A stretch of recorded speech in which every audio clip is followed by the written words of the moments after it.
देखिए, विपक्ष के जो लोग इस तरह की जो भ्रामक चीजें फैला रहे हैं, तो ये सरासर गलत है। जितना मैंने राजू पाल जी के लिए जाना है और जितना मैंने उनके लोगों और उनके परिवार से जाना है, क्योंकि मुझे उनके लिए लड़ाई लड़नी थी, तो मुझे खुद स्वयं जानना था कि वो कैसे थे। तो जितना मैंने जाना, राजू पाल जी अतीक अहमद के लिए कभी काम नहीं किए और वो किसी के लिए काम नहीं किए। वो अपने उमरपुर नीवा जो गांव है जहां पे उनकी जन्म हुआ था, वहां के लिए वो काम किए, लोगों के लिए काम किए, वहां पर माताओं बहनों के लिए काम किए। और उस गांव में जब अतीक अहमद के गुर्गे या जो लोग आते थे, तो कहीं ना कहीं राजू पाल जी अतीक अहमद के उन गुर्गों से अपने मोहल्ले के लोगों की जमीन और रक्षा करते थे। और जिससे कि कहीं ना कहीं अतीक अहमद को ये बुरा लगता था कि मेरे गुर्गे हर जगह, मतलब कि कहीं ना कहीं हर काम को सिद्ध कर लेते हैं, मगर उमरपुर नीवा में क्यों नहीं सिद्ध हो पा रहा है। और जब नाम पता चला कि वहां पर राजू पाल एक आदमी है जो कि अतीक अहमद जैसे जो जो इनके गुर्गे हैं वो नीवा में नहीं घुस पाते, और वहां पर जो गुंडाई करनी चाहिए अतीक अहमद के लोगों को वहां पर नहीं हो पाती है, तब अतीक अहमद जाना कि कोई राजू पाल हैं, ठीक है। और उसके बाद जब अतीक अहमद जाना कि राजू पाल तेज तर्राक और निष्ठावान व्यक्ति है, तो अतीक अहमद अपने लोगों से राजू पाल जी को बुलवाना चाहा, मगर राजू पाल जी किसी के संगति पे काम करने वाले लोग नहीं थे, क्योंकि वो बदमाश टाइप के लोग नहीं थे कि राजू पाल जी क्रिमिनल थे या पैसा लेकर उन्होंने किसी को मारा हो या हत्या किया हो। 20.5 साल का जीवन हो गया है मेरा, किसी ने एक आदमी हमको या कहीं पे भी एक लेटर लिख करके दे दे या बता दे कि राजू पाल जी ने किसी की जमीन ही हड़पी थी, या राजू पाल जी ने किसी की क्या कहते हैं फर्जी, मतलब कि किसी के साथ कोई कांड किया था। एक एप्लीकेशन आज तक 20.5 साल का राजनीतिक जीवन हो गया, कभी नहीं किसी ने दिया। और जब राजू पाल जी ने अतीक के लोगों का अपने गांव में घुसने का विरोध किया, तो यही अतीक अहमद, उस समय अतीक अहमद की तूती बोला करती थी। अतीक अहमद प्रशासन को कह दिया कि ये ऐसा ऐसा बंदा है, ये इसका नाम हो रहा है, ये उठ रहा है, इसके ऊपर जिस तरह से मुकदमे हो लगाने का काम करी। तो प्रशासन के द्वारा 8 से 9 मुकदमे सिर्फ अतीक अहमद के कहने पर वहां पर क्या कहते हैं प्रशासन ने लगाने का काम किया। इसलिए उसके बाद लगाने का काम किया। उसके बाद जब राजू पाल जी तब भी नहीं माने कि मतलब अतीक अहमद बुला रहा है जा करके मिले, क्योंकि दुनिया को बुलाते थे लोग डर के चले जाते थे, मगर राजू पाल जी डरते नहीं थे, ये सच्चाई है। इसलिए अतीक के पास नहीं गए। जब अतीक के पास नहीं गए, तो यही अतीक अहमद ने सारे मुकदमे लगवा करके राजू पाल जी के ऊपर गैंगस्टर के मुकदमे लगवा दिए और हिस्ट्री सीटर का मुकदमा लगवा दिया।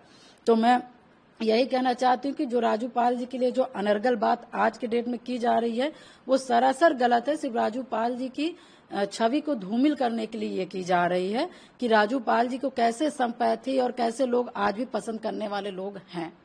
मैं यही बोलना चाहूंगी। देखिए, मैं यही कहना चाहूंगी कि विपक्ष और समाजवादियों के पास तो कुछ बचा नहीं है मेरे खिलाफ में कुछ बोलने के लिए, क्योंकि मेरी लड़ाई न्यायहित है। मैंने न्याय के लिए लड़ाई लड़ने का काम किया है। तो जो आज इस तरह से अनर्गल बातें चल रही हैं, तो पहली बात तो मैं बता दूं कि मेरी बहुत छोटे उम्र में शादी हो गई, जो कि मैं 20.5 साल मुझे हो गया राजनीति करते हुए।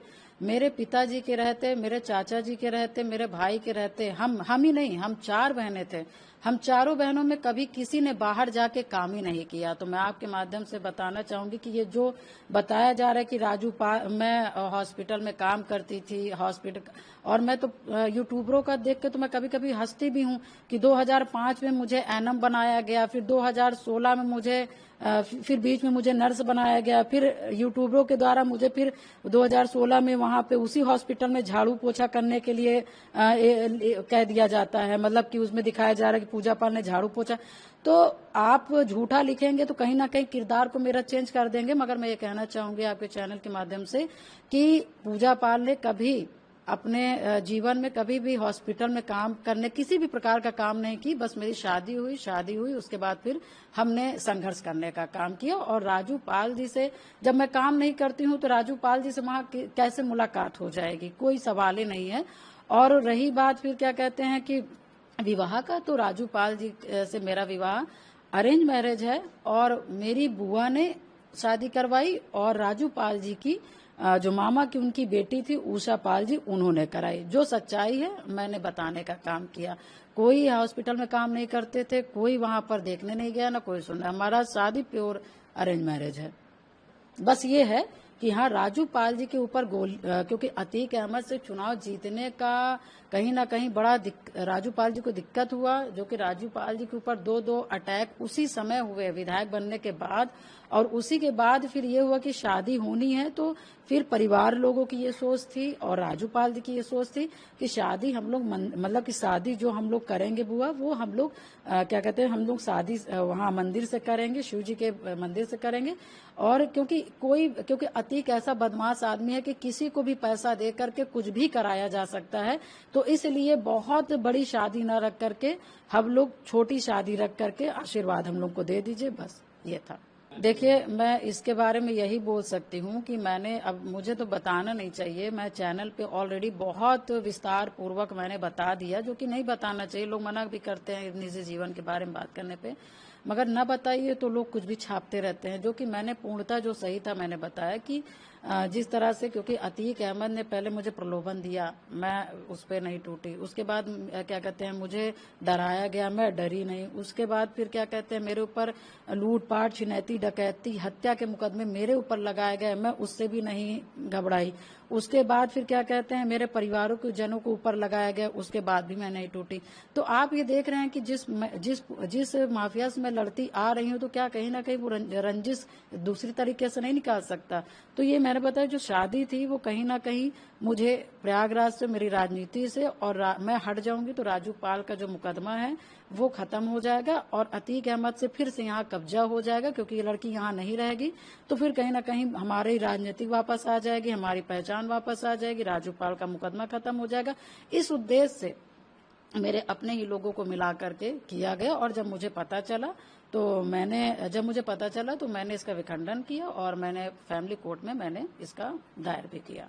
देखिए मैं जिस तरह, देखिए मैं पहले चुप रहती थी, मगर मुझे लगता है कि मेरा चुप रहना ही, जो आज आपने पहला सवाल किया, वो उसका सबसे बड़ा वो है कि जैसे पहले किसी ने राजू पाल जी के लिए लिखा तो मैंने नहीं बोला कि चलो ठीक है, किसी ने बताया भी नहीं। मगर वही छोटी छोटी बात को लेकर आज सब तरह के लोग बात कर रहे हैं। तो जो मेरे निजी के जीवन के बारे में वो बात कर रहे हैं, तो आज ये समाजवादी की चाहे महिलाएं हों चाहे पुरुष हों, उनके मुखिया को मैंने बताया था। तो आज इस तरह से अनर्गल बात किसी महिला के लिए, खास करके जो पीड़ित और जो संघर्षशील महिला रही हो, जिसके जीवन में सिर्फ दुख के सिवाय जीवन में कुछ नहीं मिला, तो आज उनको शर्म आनी चाहिए इस तरह की टिप्पणी करने में। क्योंकि वो बता रही कि हमको बताएं।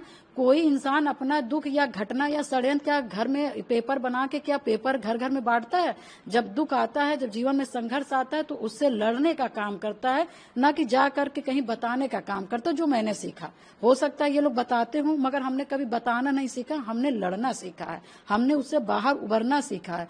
मगर जिस तरह से समाजवादी की महिलाएं और ये जो लोग हैं, जिस तरह से एक महिला का निंदा कर रहे हैं, मुझे इनकी सोच पर तरस आती है कि इनकी सोच किस तरह से, और जिनकी सोच इस तरह से है, उनको समाज किस तरह से देखने का काम करता है, उनको खुद पता है। इनकी खुद की इज्जत नहीं है, ये दूसरों की इज्जत की बात करते हैं।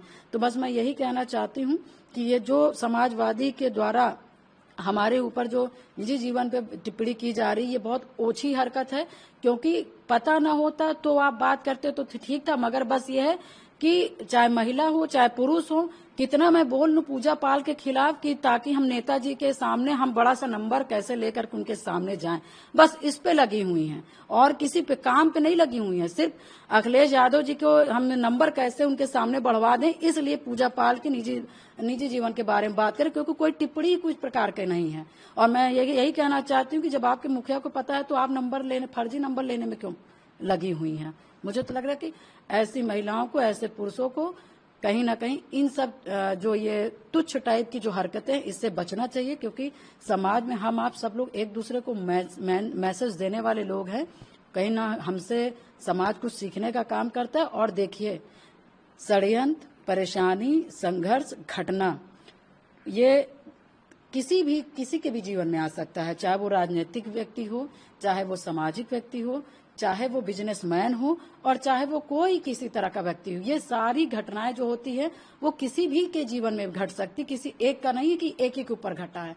और जिस तरह से हमारे ऊपर टिप्पणी की जा रही है, हम इनके यहाँ की टिप्पणी करना चालू कर देंगे तो इनकी संस्कृति, इनके परिवार लोगों ने क्या सिखाया मुझे नहीं पता है, मगर मैं जानती हूँ कि मेरे परिवार के लोगों ने कभी ओछी हरकत करना नहीं सिखाया। तो मैं इनके बारे में बहुत कुछ नहीं बोलना चाहूंगी, बस ये कहना चाहूंगी कि एक जो पीडीए का जो पाठशाला ये लगाए हैं, इससे अच्छा है कि पहले पीडीए के पाठशाला से अच्छा है कि पहले ये लोग अपना एक पाठशाला लगा करके पढ़ने का काम करें कि हमें महिलाओं को कैसी इज्जत देनी है।